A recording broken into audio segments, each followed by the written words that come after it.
How to check upcoming birthdays on Snapchat.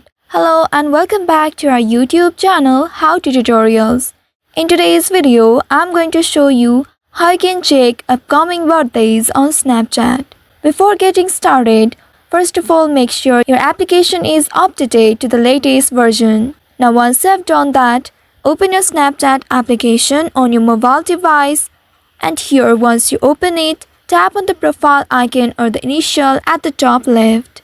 And once you reach your profile page, here you need to scroll down and tap on My Friends. Once you tap on it, here you will be able to see all your friends on Snapchat. If there is anyone's birthday, you will be able to see a cake icon at the right side of your name. Also, there is another way to see or check upcoming birthdays on Snapchat. For that, you need to tap on any one of the profile here. And once you reach to their profile page, tap on this birthday right here, and then you will see a list of birthdays coming up soon for your friends who have added their birthdays to Snapchat.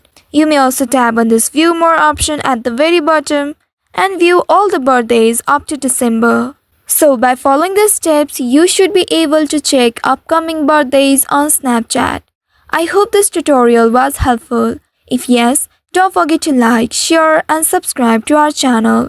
Also hit that bell icon to never miss any updates from us. Thank you for watching.